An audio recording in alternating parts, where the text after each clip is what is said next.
ہمارے چینل کو ضرور سبسکرائب کیجیے اور بیل آئیکن پر بھی کلک کیجیے۔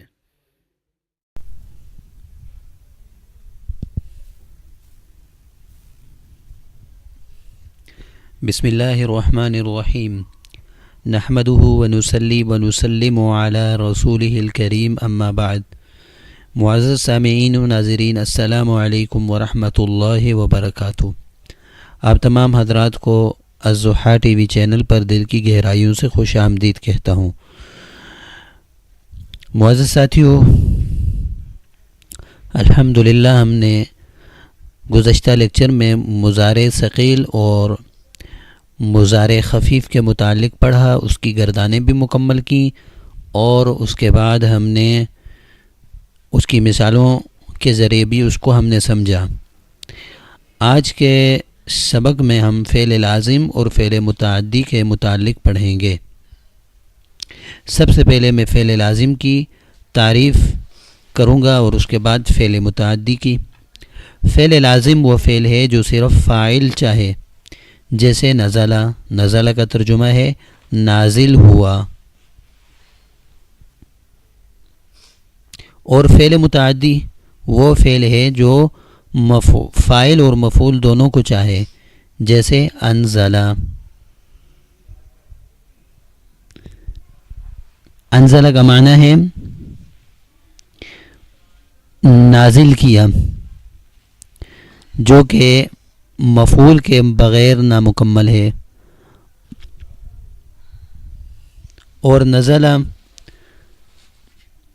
اس میں مفعول کی ضرورت نہیں، فاعل پر پورا اتر جاتا ہے۔ تو مثالوں سے آپ حضرات کو سمجھ آ چکا ہوگا کہ فعل لازم اور فعل متعدی کیا ہوتا ہے۔ اب میں چند مثالیں آپ حضرات کے سامنے پیش کروں گا، جن کے ذریعے آپ سمجھ جائیں گے کہ فعل لازم اور فعل متعدی کیا ہوتا ہے۔ جیسے کہ پہلی مثال آپ کے سامنے ہے، کلما دخل علیہا زکریا۔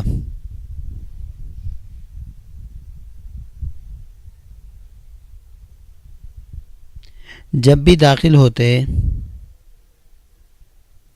ان پر زکریا۔ اگلی مثال، فخرج علی قومہ فی زینتہ، پس نکلا وہ اپنی قوم پر، یعنی قوم کے سامنے، زینت کے ساتھ، یعنی اپنی زینت ٹھاٹ باٹ کے ساتھ۔ اب یہاں دونوں افعال، کلما دخلا میں دخلا اور فخرجا میں خرجا، یہ دونوں فعل لازم ہیں، مفعول کی ان کو ضرورت نہیں ہے، بغیر مفعول کے بھی بات سمجھ میں آ جاتی ہے۔ آگے ایک مثال آپ کو میں پیش کرتا ہوں جو کہ فعل متعدی کی ہے، جیسا کہ اللہ کا قول ہے، وَبِالْحَقِّ أَنزَلْنَاهُ وَبِالْحَقِّ نَزَلَ، اور سچائی کے ساتھ ہم نے نازل کیا اس قرآن کو، اور سچائی کے ساتھ وہ نازل ہوا۔ اب دیکھیں، انزلناہ یہ فعل متعدی ہے، ہم نے نازل کیا، کس چیز کو نازل کیا؟ قرآن کو۔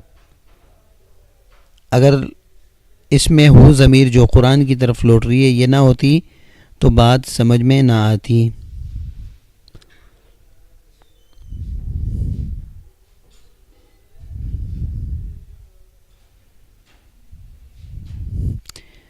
تو الحمدللہ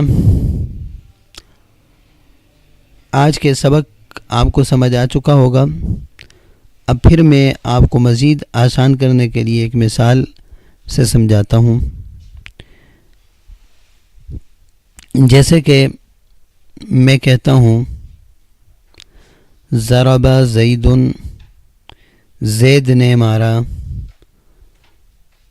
زید نے مارا۔ اب سننے والے کے ذہن میں یہ بات آئی کہ مار کس کو پڑی؟ اب یہاں پہ یہ فعل مفعول کو بھی چاہ رہا ہے، تو پھر میں نے آگے کہہ دیا عمرن، عمر کو۔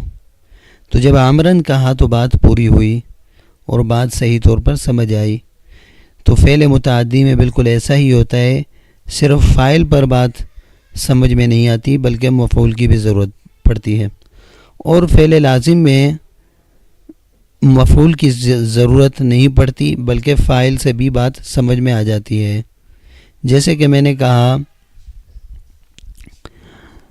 زید سو گیا، زید سو گیا، نام زید، زید سو گیا۔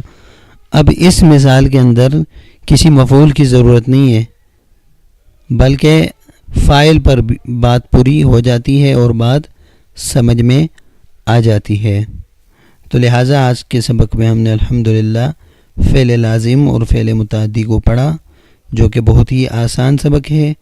اللہ تعالیٰ سے دعا ہے اللہ تعالیٰ ہمیں قرآن مجید سمجھنے اور عمل کرنے کو ہمارے لیے آسان فرمائے۔ وآخر دعوانا ان الحمدللہ رب العالمین۔ السلام علیکم ورحمۃ اللہ وبرکاتہ۔